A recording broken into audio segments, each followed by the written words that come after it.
అనుదినం దేవునితో.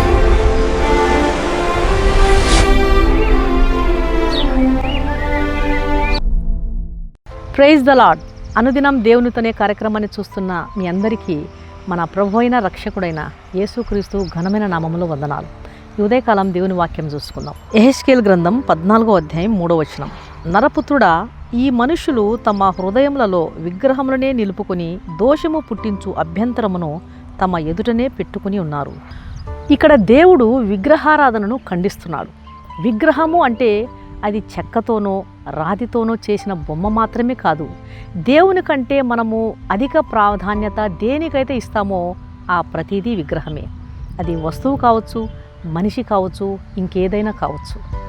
కొంతమంది ఉదయం లేచిన వెంటనే దేవుని వాక్యం కంటే కూడా సెల్ ఫోన్కు ఎక్కువ ప్రాధాన్యతనిస్తూ ఉంటారు. అంటే మీరు అనుకోవచ్చు, ఉదయం లేచిన వెంటనే సెల్ ఫోన్ పట్టుకుంటేనే కదా సిస్టర్ మేము మీలాంటి వారు చెప్పేటువంటి వాక్యాలు వినేది అని మిమ్మల్ని మీరు సమర్థించుకోవచ్చు. కానీ అది కూడా తప్పే. పరిశుద్ధ గ్రంథమును మనం చేత పట్టుకొని దేవుని వాక్యం తల్లి పాల లాంటిది. దేవుని వాక్యాన్ని మనము స్వీకరించాలి. దేవుని వాక్యానికి మనలో పాపాన్ని విచ్ఛిన్నం చేసే శక్తి ఉంది. మన స్వభావాన్ని, మన ఉద్రేకాలను కంట్రోల్ చేసేటువంటి పవర్ ఉంది.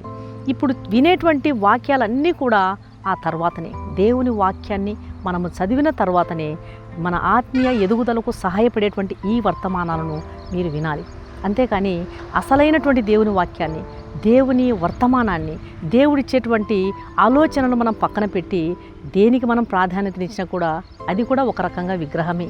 కాబట్టి నా ప్రియమైన దేవుని బిడ్డలారా, కొంతమంది పొరకను పట్టుకుంటూ ఉంటారు. పొద్దున్న లేచిన వెంటనే దేవుని సన్నిధిలో వాక్యాన్ని పక్కన పెట్టి వాక్యాన్ని చదవకుండా కొంతమంది పేపర్ చదువుతూ ఉంటారు.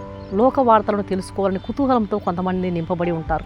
ఇంకొంతమంది ధనాన్ని దేవుని కంటే అధికంగా ప్రేమిస్తుంటారు. కొంతమంది గౌరవం కోసం ప్రాకులాడుతుంటారు. ఇంకొంతమంది పేరు ప్రఖ్యాతుల కోసం ప్రాకులాడుతుంటారు. దేవుని కంటే మనము దేనిని ఎక్కువగా ప్రేమించినా అది విగ్రహమే. దేవుని కంటే దేనికి మనం ప్రాధాన్యతనిచ్చినా అది విగ్రహమే అని దేవుని వాక్యం సెలవిస్తుంది. విగ్రహాన్ని మన హృదయంలో మనం నిలుపుకున్నట్లయితే అది మన ఆత్మీయ జీవితాన్ని పాడు చేస్తుంది. దేవునితో మనకున్నటువంటి సంబంధాన్ని అది పాడు చేస్తుంది. విగ్రహం మనకు నష్టాన్ని కలుగజేస్తుంది. మేడం గయోన్ అనేటువంటి ఒక స్త్రీ చాలా అందగత్తె. అయితే ఆమె అద్దం ముందు నిలబడి తన అందానికి మెరుగులు దిద్దుకుంటూ అధిక సమయాన్ని అద్దం ముందే గడిపేది. ఒక దైవ సేవకుడు ఆమె గృహాన్ని దర్శించి ప్రార్థన చేయడానికి ఆశించినప్పుడు పనివాళ్ళు వచ్చి, అమ్మా, ఒక దైవ సేవకులు మీ కొరకు వచ్చారు, ప్రార్థన చేయడానికి వారు సిద్ధంగా ఉన్నారంటే కూర్చోమని చెప్పు అని చెప్పి ఆమె దైవ సేవకుని యొక్క ప్రార్థన కంటే కూడా తన అందానికి ఎక్కువగా ప్రాధాన్యతనిచ్చింది. ఆ తర్వాతి కాలంలో మశూచి వ్యాధి చేత, స్ఫోటకపు మచ్చల చేత ఆమె ముఖమంతా పాడైపోయింది. దేవుని బిడ్డలారా గమనించండి, దేవుని కంటే మనము దేనికి కూడా ప్రాధాన్యతనివ్వకూడదు. గౌరవం కొరకు ప్రాధాన్యతనిచ్చేవారు ఉన్నారు. సమాజంలో పేరు ప్రఖ్యాతుల కొరకు మరి ప్రాధాన్యతనిచ్చేవారు చాలామంది ఉన్నారు. అవన్నీ కూడా మనల్ని, మన జీవితాల్ని పతనం చేస్తాయి, పాడు చేస్తాయి.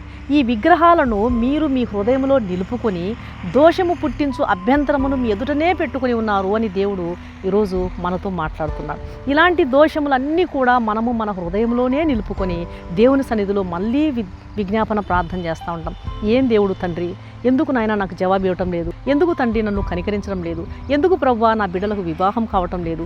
ఎందుకు అని దేవుణ్ణే ప్రశ్నిస్తాను. కానీ అయ్యో ప్రవ్వా, ఈ ధనాశ నా హృదయంలో ఒక విగ్రహంగా ఉంది ప్రవ్వా, దీన్ని నేను తీసేసుకుంటాను నాయన. ప్రవ్వా, ఈ అందం మీద ఆశ నాకుంది ప్రవ్వా, పేరు ప్రఖ్యాతుల కొరకైన ఆస్తి కొరకైనటువంటి ఆశ నాలో ఉంది ప్రవ్వా అనేటువంటి విగ్రహాన్ని పగలగొడతాను, విగ్రహాన్ని తీసేసుకుంటాను తండ్రి అని ఆ గ్రహింపు మాత్రము ప్రజలకు అస్సలు లేదండి. ఒకసారి గజనీ మహమ్మద్ మన భారతదేశంపై దండయాత్ర చేసినప్పుడు సోమనాథ్ ఆలయాన్ని పాడు చేయాలి, ఈ దేవాలయాన్ని పగలగొట్టాలి, ఈ దేవాలయాన్ని నిర్మూలం చేయాలని చెప్పి తన సైనికులకు ఆజ్ఞాపించినాడు. ఆ సైనికులు ఆ ఆలయాన్ని, సోమనాథ్ ఆలయాన్ని నిర్మూలం చేయడానికి ప్రయత్నం చేస్తూ అంతా పగలగొడతా ఉన్నారు. అయితే అక్కడ ఉన్నటువంటి ఆ ఆలయ ప్రధాన అర్చకుడు ఒక విగ్రహాన్ని తన గుండెలకు హత్తుకొని, దయచేసి దీన్ని పగలగొట్టవద్దండి అని ఆ సైనికులను మిక్కిలి బ్రతిమలాడుకున్నాడంట. అయితే గజనీ మహమ్మద్ అతని మాటలను త్రోసివేసి సైనికులకు ఆజ్ఞాపించాడంట, అతని చేతిలోని విగ్రహాన్ని లాక్కొని పగలగొట్టండి అని ఆజ్ఞాపించాడంట. సైనికులు ఆ ప్రధాన అర్చకుని చేతిలో ఉన్నటువంటి విగ్రహాన్ని లాక్కొని బలవంతంగా వాటిని పగలగొట్టేసరికి ఆ విగ్రహంలో దాగి ఉన్నటువంటి కోట్ల రూపాయల విలువైనటువంటి వజ్ర వైడూర్యాలు బయటపడ్డాయంట. దేవుని బిడ్డలారా గమనించండి, మన జీవితంలో ఉన్నటువంటి విగ్రహాలు, ధనాశ అనే విగ్రహం, లోకాశ అనే విగ్రహం, శరీరాశ అనే విగ్రహం, ధనమును కూడబెట్టాలి అనే విగ్రహం, అందం పట్ల ఆశ కలిగినటువంటి విగ్రహం, లోకంలో పేరు ప్రఖ్యాతులు సాధించాలి, గొప్పవాడిని అయిపోవాలి, ఇవన్నీ కూడా విగ్రహాలు. ఈ విగ్రహాలను గనక మనం పగలగొట్టినట్లయితే అద్భుతమైనటువంటి దేవుని దీవెనలను, ఆశీర్వాదాలను మనం పొందుకోగలం. ఈ వాక్యం వింటున్నటువంటి నా ప్రియమైన దేవుని బిడ్డ, ఈ ఉదయకాలం నిన్ను నీవు పరీక్షించుకో. దేవుని కంటే నీవు దేనికి అధిక ప్రాధాన్యతనిస్తున్నావు? దేవుని కంటే మనము దేనికి అధిక ప్రాధాన్యతనిచ్చి ప్రార్థించినా మనకు ఫలితం ఉండదు. దేవుడు మన ప్రార్థన ఆలకించాడు. సెల్ ఫోన్ నీ జీవితంలో విగ్రహంగా ఉందా? లేకపోతే లోకవార్తలు, రాజకీయాలు, ఏది దేవుని నుండి నిన్ను దూరం చేసేటువంటి విగ్రహం అది నీకు బలహీనంగా ఉందో ఉదయకాలం నిన్ను నీవు పరీక్షించుకో. ఆ విగ్రహాన్ని పగలగొట్టు. నజరేయుడైన యేసు నామములో ఆ విగ్రహాలన్నిటిని నువ్వు తీసేసుకున్నట్లయితే దేవుడు అద్భుతమైన దీవెనలను, ఆశీర్వాదాలను నీ జీవితంలో కుమ్మరిస్తాడు. కాబట్టి దేవునికి నచ్చని ఆ విగ్రహాలన్నీ నువ్వు పగలగొట్టి దేవుని చేత దీవెనలు పొందుటకు ప్రభు నీకు కృప చూపును గాక. కళ్ళు మూసుకొని ప్రార్థన చేస్తా. పరిశుద్ధుడైన మా ప్రియ పరలోకపు తండ్రి, ఉదయకాలం మీరు ఇచ్చిన శ్రేష్టమైన వాక్కుకై స్తోత్రం నాయన. నిన్ను కాక మరి దేనికి మేము అధిక ప్రాధాన్యతను ఇవ్వకుండా మాకు సహాయం చేయండి ప్రభువా. ఈ విగ్రహాలన్నీ నీతో మా సంబంధాన్ని పాడు చేస్తాయి. దయగల తండ్రి, మీకు నచ్చని ప్రతి అంశాన్ని మాలో నుండి తీసివేయండి. మా హృదయంలో ఉన్న ప్రతి విగ్రహాన్ని పగలగొట్టండి నాయన. మీ దీవెనలతో మమ్మల్ని నింపండి ప్రభువా. ఈ వాక్యం వింటున్న మీ ప్రియ బిడ్డలందరినీ దర్శించండి.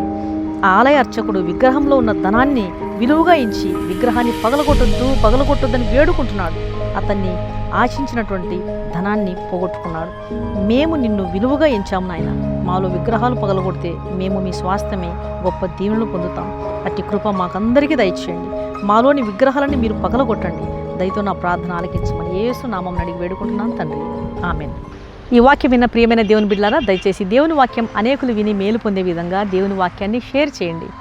దేవుని వాక్యం అనేకులు వినడం ద్వారా ఎక్కడ దేవుని వాక్యం ప్రకటించబడుతుందో అక్కడ దురాత్మలు లయపరచబడతాయి. కుటుంబాల్లో నెమ్మది, శాంతి, సమాధానం దొరుకుతుంది. కాబట్టి దేవుని వాక్యాన్ని షేర్ చేయండి, వ్యాప్తి చేయండి. వార్తాపత్రికలు దేవుని వాక్యాన్ని ప్రకటించలేవు. దేవుని వాక్యాన్ని, వార్తను ప్రకటించే పత్రికలు మనమే. వాక్యాన్ని అనేకులు విని మేలు పొందే విధంగా దయచేసి దేవుని వాక్యాన్ని పంపించండి మీ ఫ్రెండ్స్కు, స్నేహితులకు. ఛానల్ను సబ్స్క్రైబ్ చేసుకోండి. ఈ వాక్యం విన్న మీలో ఇంకా రక్షణ పొందని వారు ఎవరైనా ఉన్నట్లయితే దయచేసి క్రీస్తు ప్రభువుకి మీ హృదయాన్ని ఇవ్వండి. పాపులను రక్షించుటకే క్రీస్తు యేసు నరరూపిగా ఈ లోకానికి వచ్చినాడు. నీ కొరకు, నీ పాపముల నుంచి నిన్ను విడిపించడం కొరకు ఆయన కలువరి శిలువలో తన రక్తాన్ని ధారపోసినాడు. ఆయన రక్తంలో కడుగుబడితేనే ఒక పాపికి రక్షణ, నిరీక్షణ, పాప క్షమాపణ, నిత్య జీవం దొరుకుతుంది. కాబట్టి ఆయన ఇచ్చి ఉచితమైన రక్షణను స్వీకరించండి. ప్రభు మీ ఆత్మను రక్షించును గాక. God bless you.